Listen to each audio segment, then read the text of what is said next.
اہل علم کے ایک اجتماع کے اندر چند لمحات کے لیے ایک ایسے موضوع پر جو آپ میں سے ہر ایک کے لیے اہمیت رکھتا ہے اظہار خیال کا موقع دیا گیا ہے۔ میرے خیال میں ہمیں دو چیزوں کو سامنے رکھنا چاہیے۔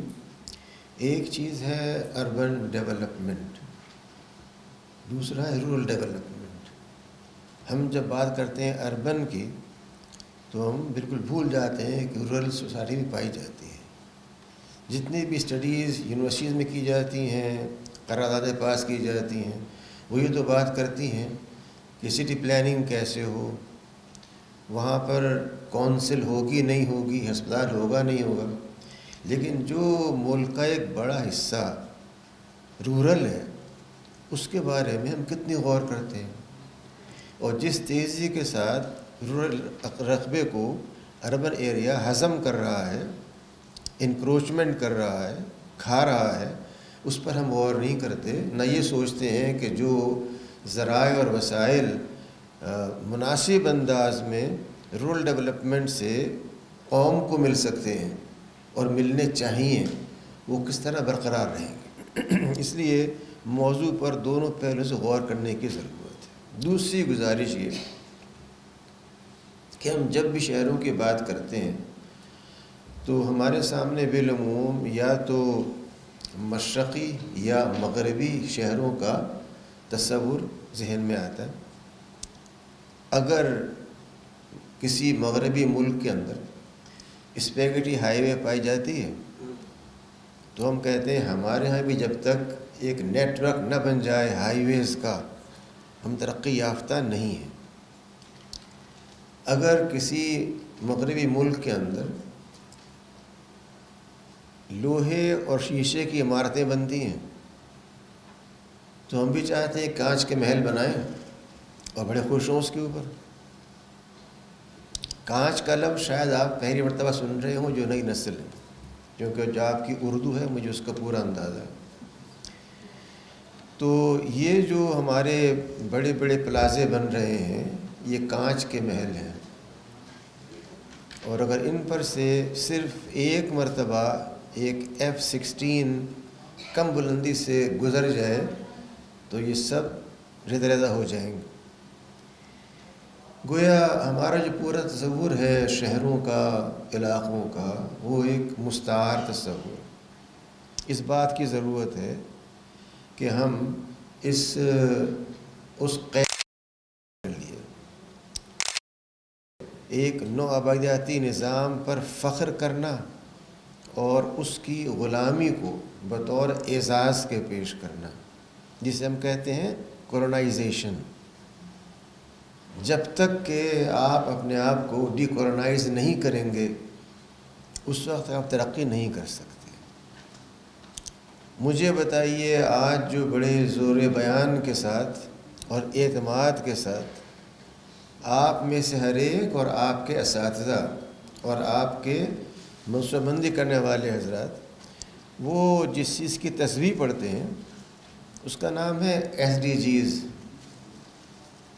یہ بجائے 19 کے یہ 17 نکات ہیں جو مدون کر لیے گئے، اور ان نکات کے اوپر یہ خیال کیا جاتا ہے کہ جب تک سب ایمان بالغیب نہیں لائیں گے اور جو قدر نافذ نہیں کریں گے اس وقت تک وہ غیر ترقی یافتہ ہیں۔ وہ آپ کی تعلیم ہو، وہ آپ کی معاشرت ہو، وہ آپ کی سیاست ہو، یعنی جس کو کہتے ہیں ڈیموکریٹائزیشن، جمہوریت کا درآمد کرنا اور برآمد کرنا، جس عنوان کے تحت ملکوں کو تباہ کیا جاتا ہے کہ ہم اس لیے وہاں گئے اپنے ڈیزی کٹرز لے کر کے، B-52 لے کر کے، کہ ہم وہاں پہ جمہوریت قائم کرنی تھی۔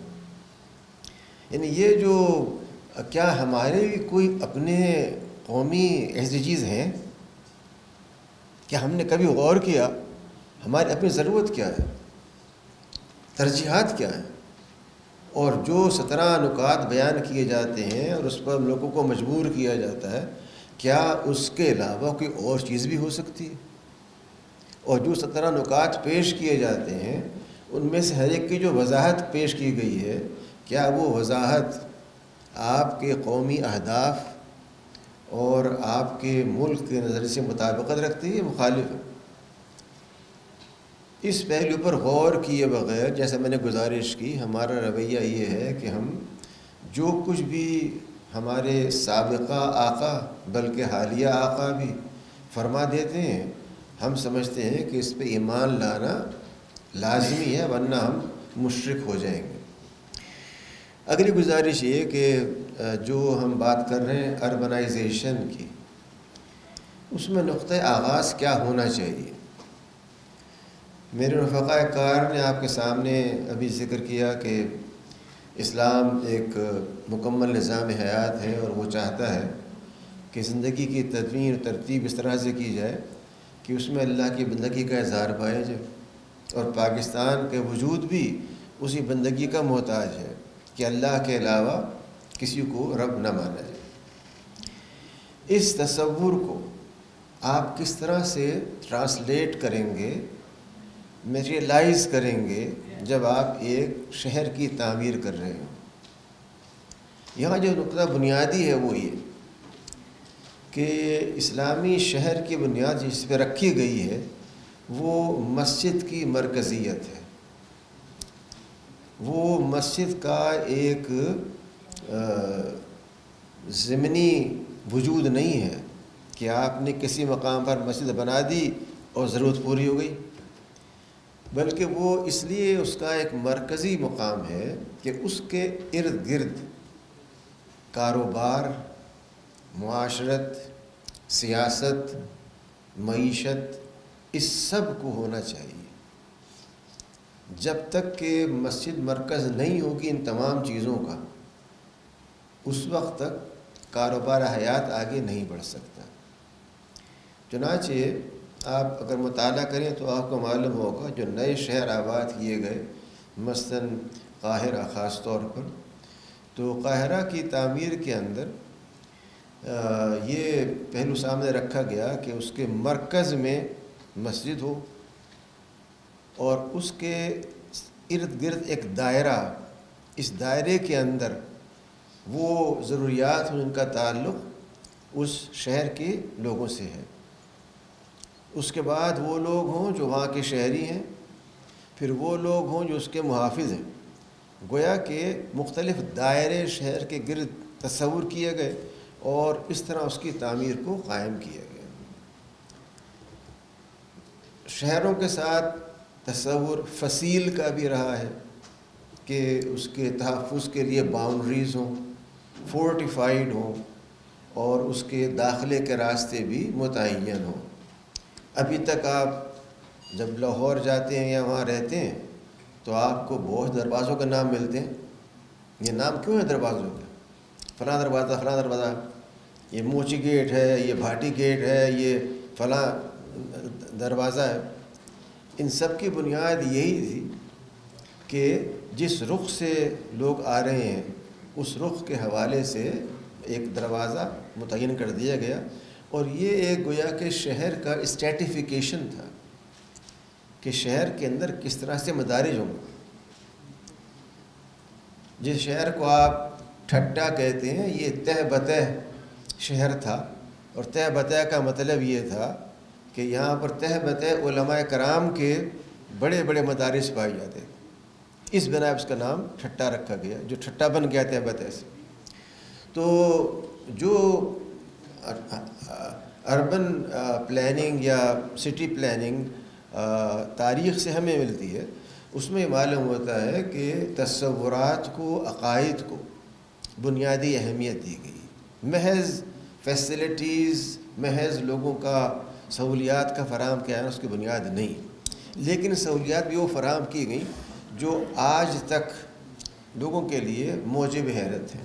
میں نے ذاتی طور پہ اسپین میں جو شہر آباد کیے گئے ان کو بہت قریب سے دیکھا ہے۔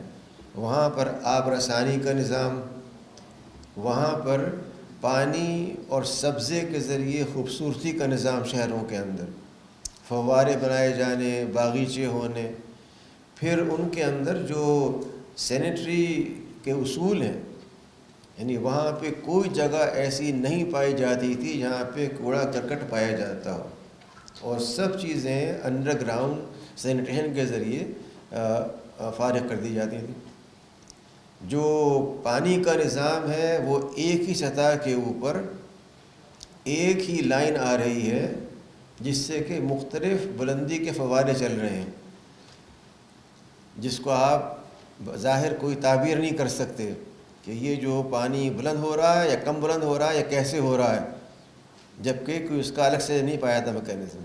تو بے شمار چیزیں ایسی ہیں جو شہروں کے قیام کے حوالے سے، اس میں خاص طور پر جو حصہ رہا ہے اوقاف کا۔ استنبول جائیے تو آپ کو معلوم ہوگا کہ شہر کے عین وسط میں جہاں پہ ایک بڑی بلند آرچ بنی ہوئی ہے، اس آرچ کے اوپر سے ایک سڑک نما چیز جا رہی ہے۔ وہ سڑک نہیں ہے بلکہ وہ پانی کا راستہ ہے جو اوقاف کے ذریعے قائم کیا گیا تھا، اور آج تک وہ کام کرے۔ شہر کا پانی لانے کے لیے لوگوں نے مل کر کے ایک پروجیکٹ اپنے آپ بنایا، اور وہ چل رہا ہے، صدیوں چلا آ رہا ہے۔ تو مسلمان شہروں کا مطالعہ کیا تو آپ کو معلوم ہوگا کہ اس میں بے انتہا فکر، اور خاص طور پر یہ چیز کہ جب تک معیشت اور معاشرت مسجد سے وابستہ رہے گی، اس میں اخلاق موجود رہے گا۔ اگر ایک ساہوکار جس کی دکان ہے، وہ اذان سن کر کے مسجد جاتا ہے اور واپس آتا ہے، تو عقل یہ کہتی ہے کہ اس میں اللہ کا خوف کچھ نہ کچھ ہونا چاہیے۔ اگر ایک سیاست کار اذان سننے کے بعد جاتا ہے مسجد میں، اس بنا پر کہ وہ اسٹرکچرلی مجبور ہے۔ جب ہم نے ملیشیا میں ڈیولپ کیا کیمپس، میں اس وقت اس کا ڈین تھا، ذمہ دار تھا، تو ہم نے وہاں پہ یہ اصول بنایا کہ مسجد اس طرح بنائی جائے مرکز میں کہ جو پاتھ ویز ہیں، اگر وہ جا رہا ہو لائبریری کو، فیکلٹی کو، تو وہاں سے ہوتا ہوا گزرے۔ جب ایک شخص گزرے گا وہاں سے، دل چاہے گا کہ نماز پڑھ ہی لوں اور لوگ پڑھ رہے ہیں۔ آپ کو سوچنا پڑتا ہے ہر چیز کے لیے کہ کیا چیز کیسے ہو۔